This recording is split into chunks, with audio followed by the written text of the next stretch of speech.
Joan Laporta traverse une phase cruciale à la tête du FC Barcelone, tant sur le plan politique qu'administratif. Aujourd'hui, dans une interview accordée à la chaîne du club, le président a confirmé qu'il démissionnerait officiellement le lundi 9 février afin d'entamer le processus électoral, qui culminera avec le vote prévu le dimanche 15 mars. Cette décision, conformément au statut du club, lui permettra de se représenter s'il le souhaite. Avant de poursuivre, n'hésitez pas à aimer, vous abonner et activer les notifications pour nous aider à atteindre notre objectif de 5000 abonnés. Votre soutien est essentiel à notre développement. Suite à son départ temporaire, certains membres du conseil d'administration actuel quitteront également leurs fonctions, tandis qu'une autre équipe, dirigée par le vice-président Raphaël Yuste, restera en place pour assurer la continuité des institutions du club. Monsieur Laporta a exprimé son enthousiasme et sa confiance, soulignant son souhait d'une élection idéale, avec une participation active des membres et un climat de respect mutuel entre les candidats. Laporta a reconnu l'émergence d'autres candidats potentiels et a souligné son souhait d'un débat axé sur des propositions claires et une vision affirmée pour l'avenir du FC Barcelone, dans une ambiance conviviale avec les supporters.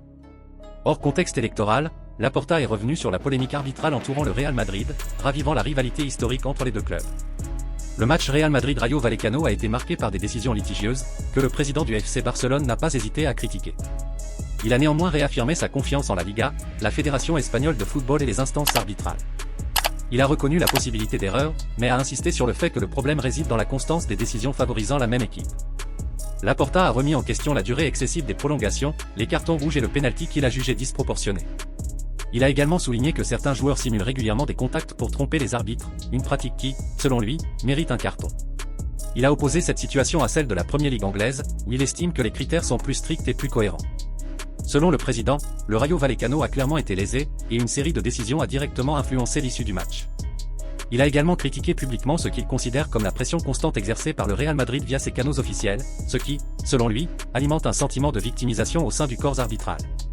Il a souligné que ses propos n'avaient pas pour but la polémique, mais plutôt d'inciter à la réflexion, et a affirmé qu'il aurait tenu les mêmes propos même si les décisions avaient été favorables à Barcelone. Dans ce contexte, Laporta aborde la campagne électorale en position de force. Actuellement, aucun candidat ne représente une véritable menace pour sa succession, et un sentiment de stabilité et d'engagement envers la continuité du projet règne au sein du club.